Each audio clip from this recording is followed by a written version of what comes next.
wanted to thank a few people. Particularly, I want to thank Dr. Altheri for coming in for this. It was an illuminating and fascinating talk. Also, particularly like to thank Dr. Brooke and Dr. Kavanaugh for the work that they did in developing and organizing this this event. Those people often go thankless, but they did a lot of work and really pulled this together. So I'm very appreciative of the work they did. So as I mentioned, I'll be talking about psychological and criminological characteristics of mass murderers. And just to begin with, just a few definitions so that we are all on the same page.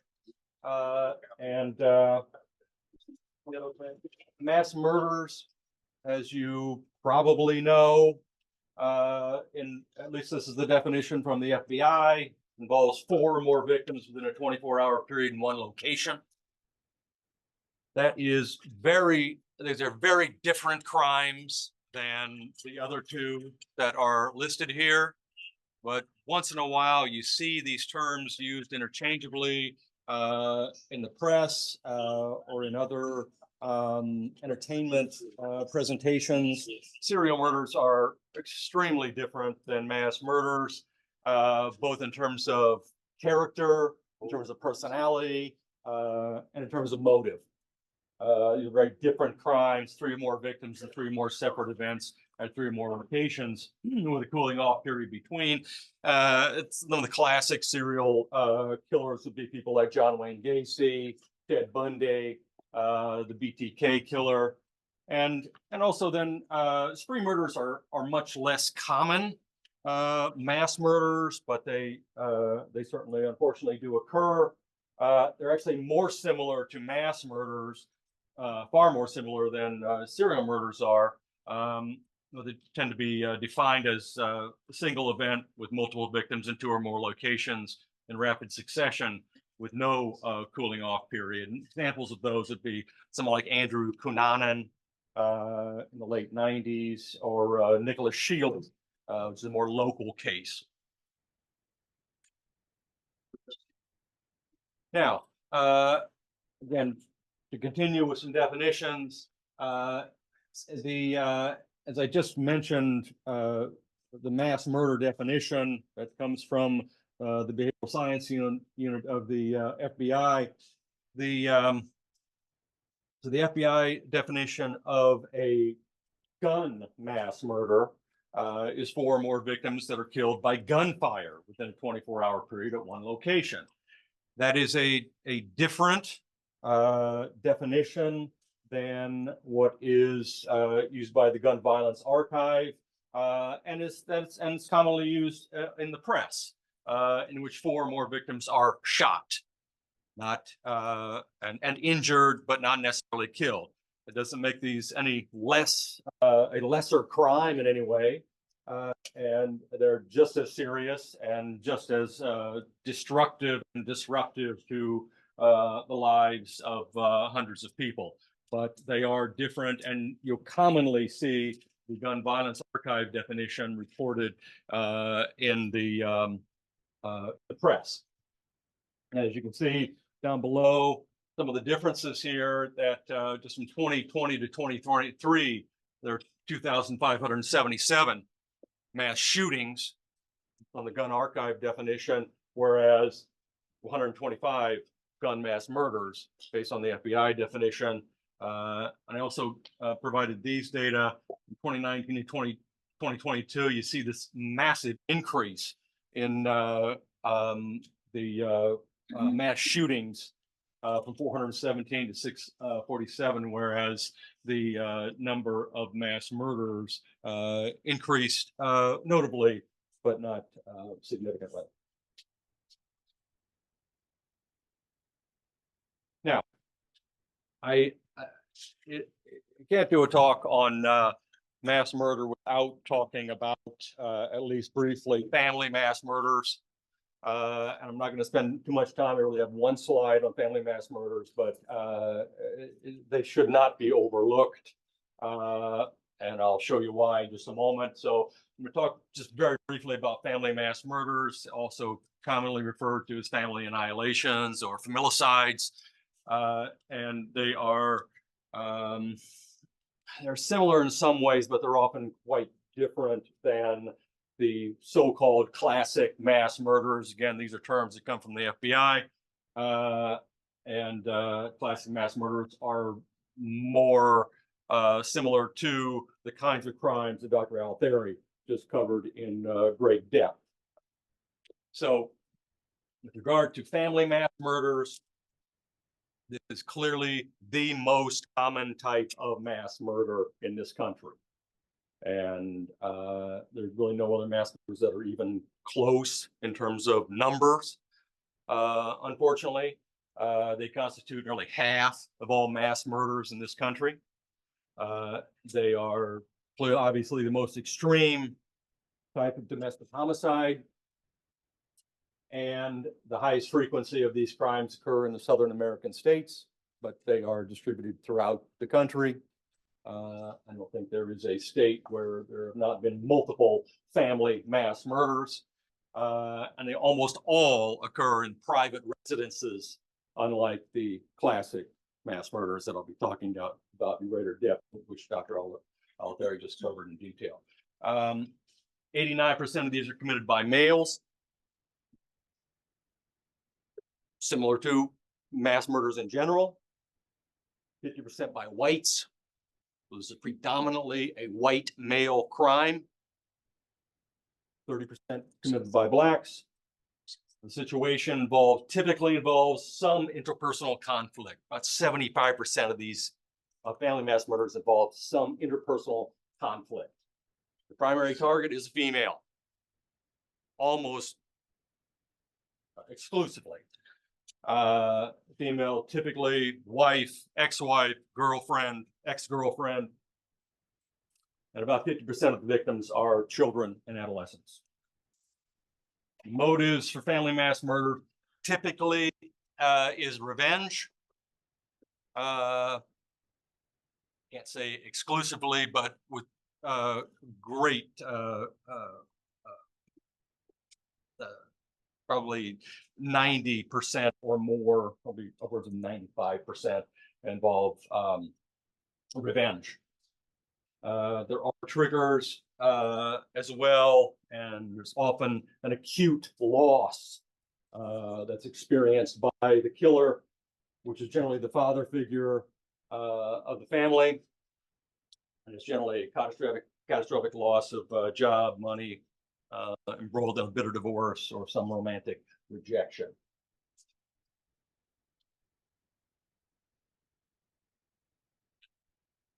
Now, these are numbers from 2006 to 2023 involving all mass murders in the U.S.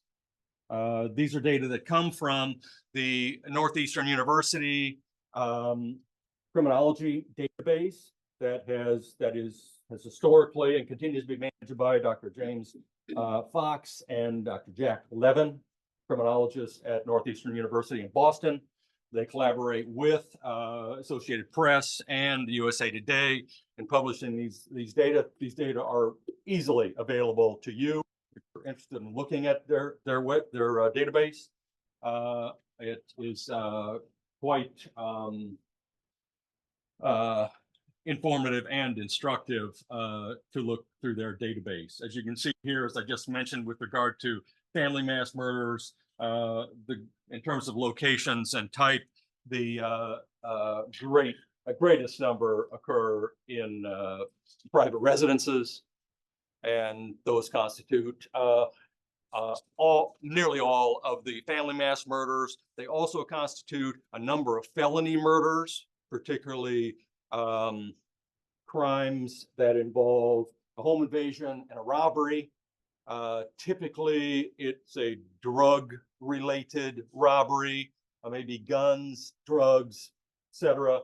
And that's the other a smaller group within that top number 396 that occurs in residences.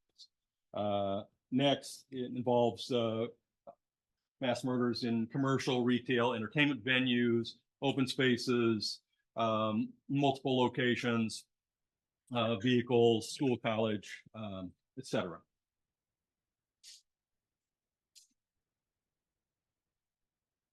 Now, continuing with the discussion on classic mass murders, these are diverse crimes in many ways. They're certainly diverse with regard to location, and they are somewhat diverse with regard to motive. Most mass killers target a select group of individuals. These are not random crimes. These are not spontaneous crimes, and they are deliberate and determined individuals who tend to often plan these crimes for days, weeks, years. I'll show you examples in a couple of moments about of individuals who planned their killings for several years. And specifically with regard to where, when, who, weapons, etc. The triggers are the same, or similar anyway, in terms of there's often, not always, but often some catastrophic loss. Typically is job or money. It may be loss of involvement with the family, but there's usually some loss involved. Now, moving on to motives. I'll spend a few minutes talking about motives here. The primary motive, the most common motive with mass murders of any type, so this would include both family mass murders and classic mass murders, the most common motive is revenge. And the revenge is generated from the wish to be able to punish those responsible for the killer's failure to succeed in life, essentially. And that may also involve failure to succeed in school, work, career, romance, life in general, and also an attempt to punish those who the killer believes has caused him suffering. I can tell you that many mass murderers, and certainly the mass murders that we evaluated and that are in our database in the forensic psychology lab, that many are remarkably self-pitying individuals. They externalize blame. They are often failures, losers, and they are looking to punish someone for their self-perceived miserable life.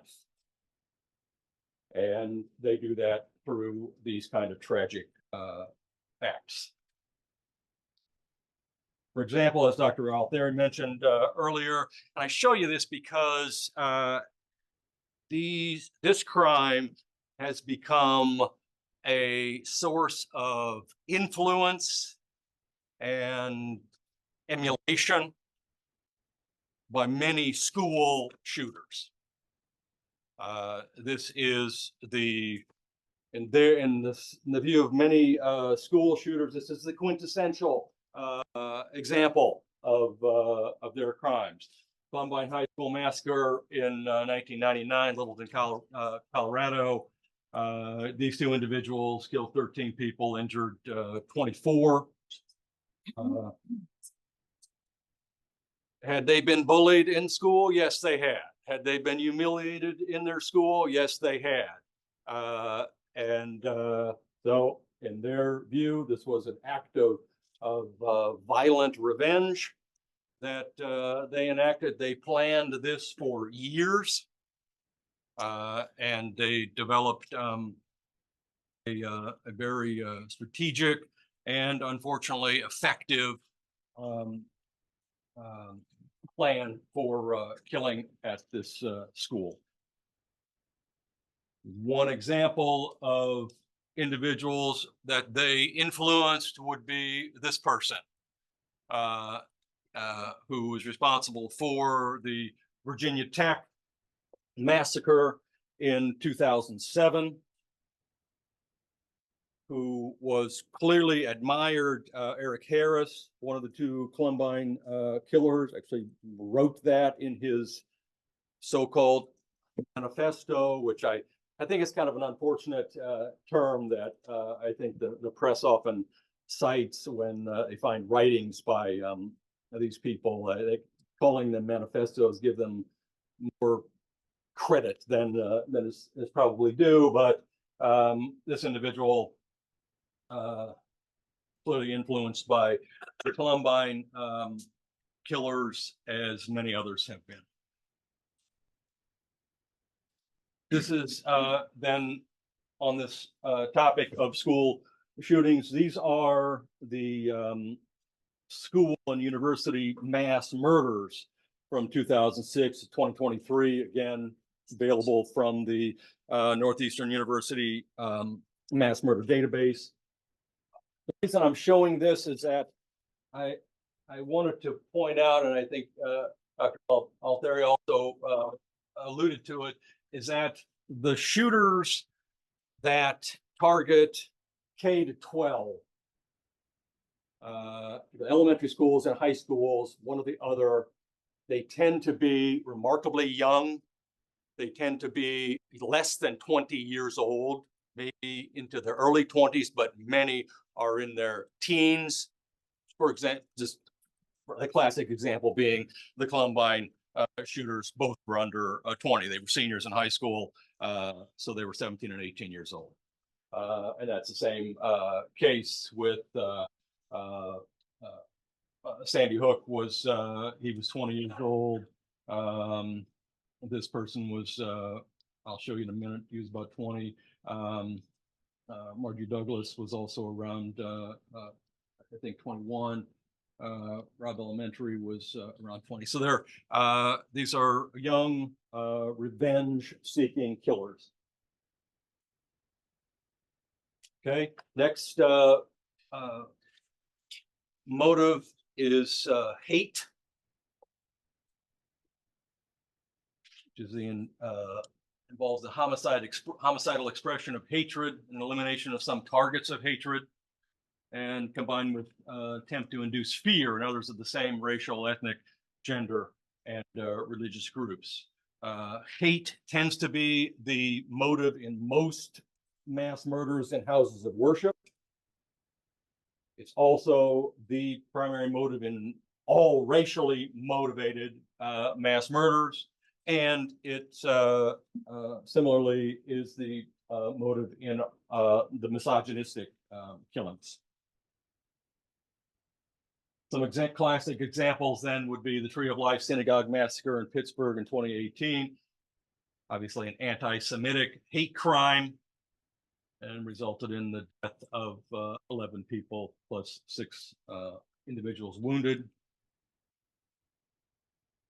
Another example then would be the mass murder in El Paso, Texas in 2019. Resulted in the death of 23 people. The 21-year-old killer who drove 650 miles in order to essentially execute 23 Hispanic people at this Walmart in El Paso.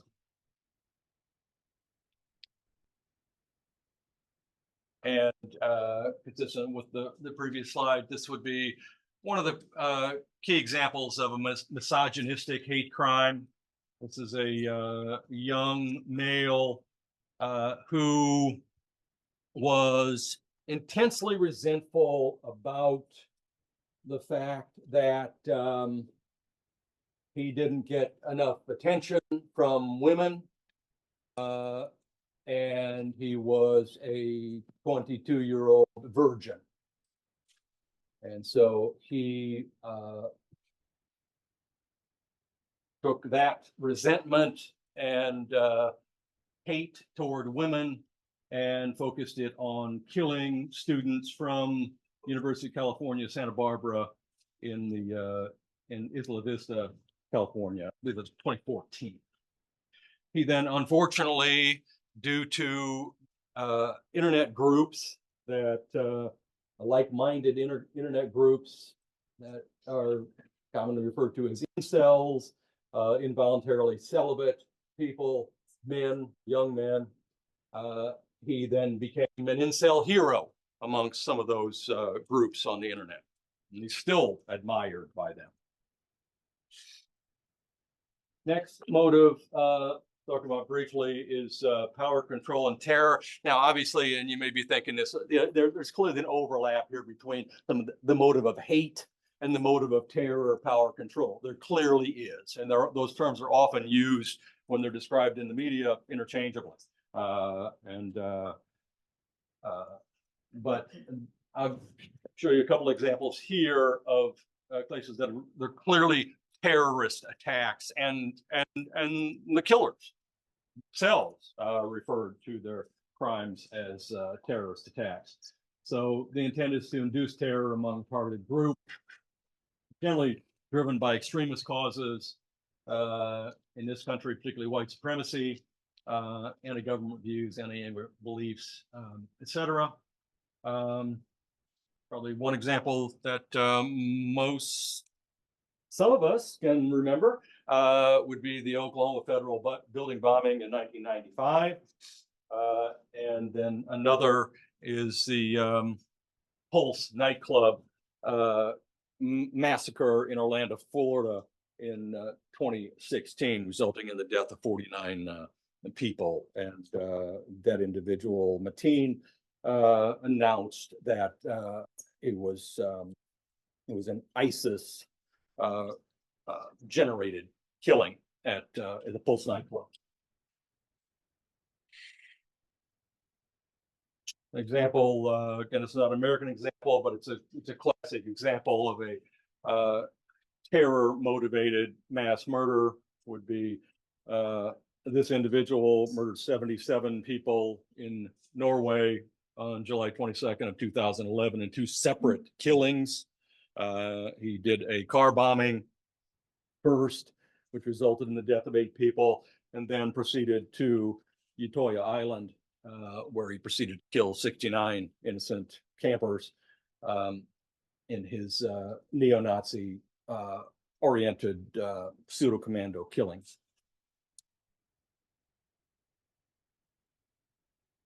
Finally, and these are not extremely common, but they do occur, similar to what I was mentioning earlier about some of the felony murders that result in mass killings, where the intent is financial gain, and combined with the elimination of witnesses of the felony. I've seen several of these, examined several of these killers myself, and they often involve a gang element. They commonly involve a drug deal, or a drug deal gone bad, or stealing drugs or stealing drug money, etc.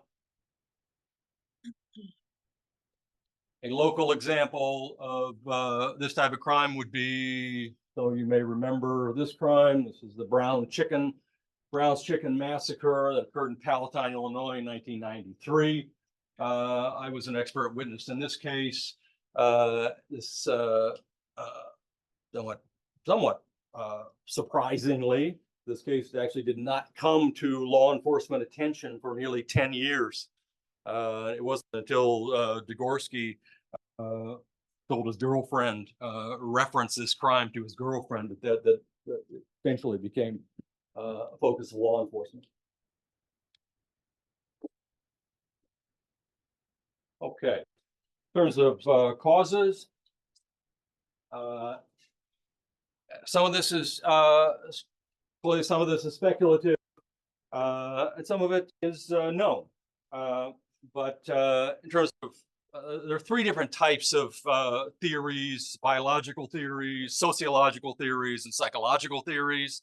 That I'm not saying that's exclusively limited to causes, but those tend to be the superordinate categories that these types of that these fall under. Within the biological theories would be brain disorders, brain damage, brain dysfunction, those types of issues. There is certainly some limited evidence that certain types of brain disorders and brain damage can result in violent homicidal behavior. Certainly with single homicides, that's not uncommon at all to find that someone has had multiple incidents of head trauma or multiple incidents of mild traumatic brain injury. It's very rare for someone who has moderate to severe brain damage to have the cognitive capacity to formulate and execute a mass murder. It's just not realistic that someone with that kind of brain damage is able to do that. Can that person go and kill a particular individual? Sure, and that happens not uncommonly. What's certainly, I'll show you an example in a moment. What's more common certainly are individuals who manifest a disorder within the schizophrenic spectrum. And there are multiple examples of this in the mass murder literature of individuals, not necessarily with schizophrenia, but with schizoaffective disorder, schizophreniform disorder, schizotypal personality, etc. An example of that would be the Aurora, Colorado theater mass murder in 2012. This was an individual who manifested a schizophrenic spectrum disorder. I was an expert witness in this case. He killed 12 people, injured 70 people in 76 shots from 3 weapons at the midnight showing of The Dark Knight Rises at this theater, and entered from the front, basically shot these individuals standing below them while they're sitting trying to watch a movie. This is the killer sentenced to multiple life sentences plus 3,000 years, I believe. He was not found insane. Very rare to have mass murderers found insane in our courts. And I think the reason is that they're not legally insane. That's certainly my opinion. He was not legally insane, even though he did have a rather bizarre delusional system. He was not, he certainly was capable of appreciating his criminal conduct at the time of this crime.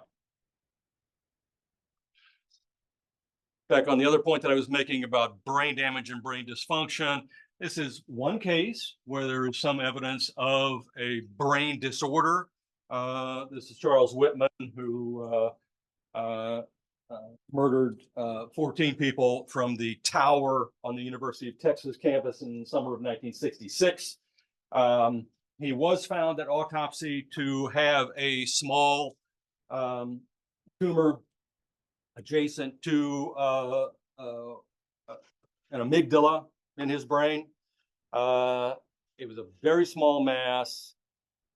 The notion that that mass could be instrumentally and primarily responsible for his behavior and the attacks in this crime is a bit of a stretch for me. And clearly, this man has a personality that is on which this mass was superimposed. It was a glioblastoma, so it was a highly malignant tumor type.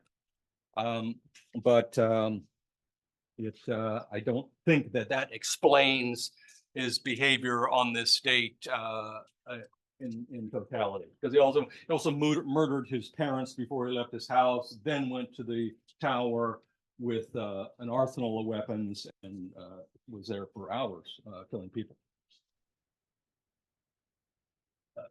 Next, and I wrap this up very quickly, are the sociological theories. I'm a neuropsychologist. I think that there is valuable information from the sociological theories.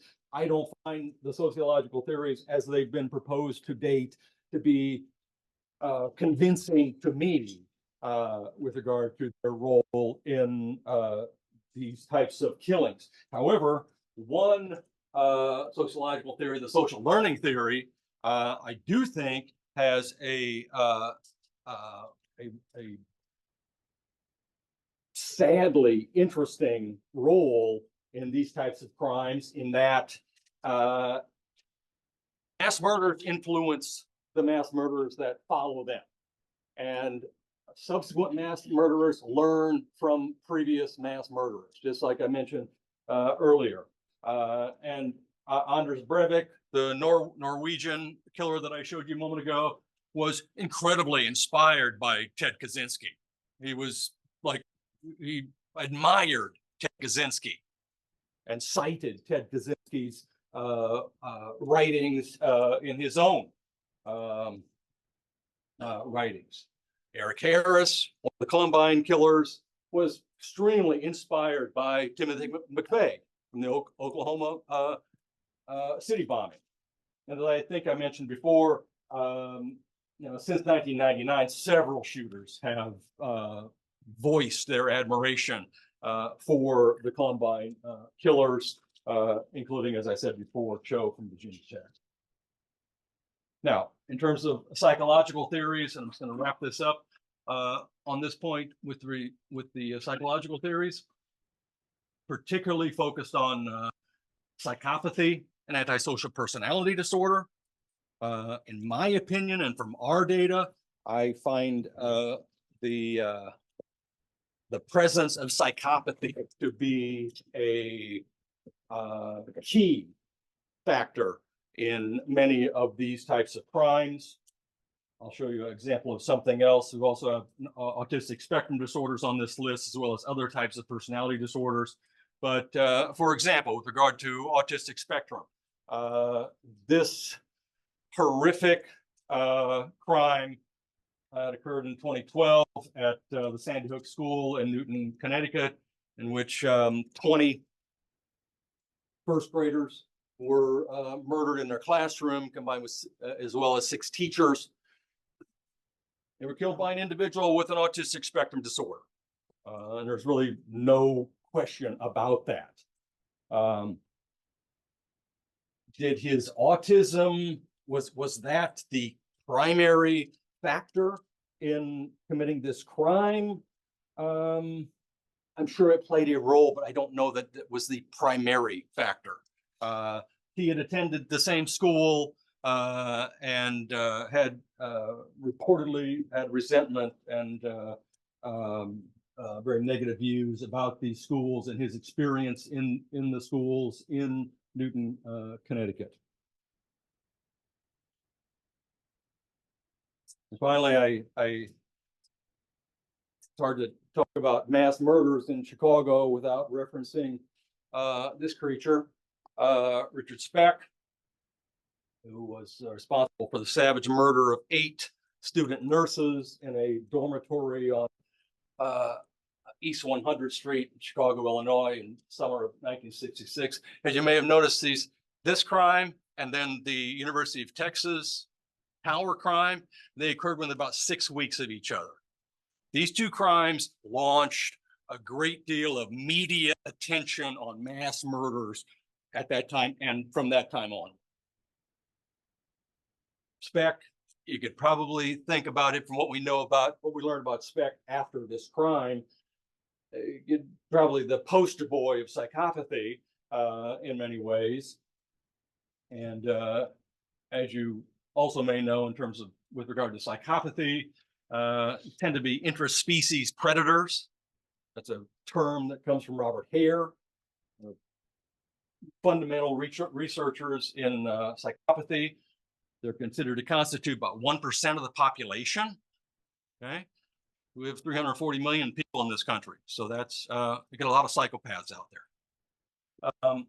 In our database, here in the Forensic Research Lab at Northwestern, we've looked at the multiple victim homicide cases that we have in our database. And so these are individuals that have undergone extensive psychological assessment, neuropsychological evaluations, et cetera. We have a lot of data on these people. But we looked at different types of multiple victim homicides, mass murders, spree murders, serial murders, and triple homicide killers. They found that a little over 50% either clearly manifested, were psychopaths or manifested significant psychopathic traits. So as a neuropsychologist, a forensic neuropsychologist, in my view, I think psychopathy probably has a greater role in terms of a factor to help explain and understand some of these crimes more than some of the other causes that I just mentioned.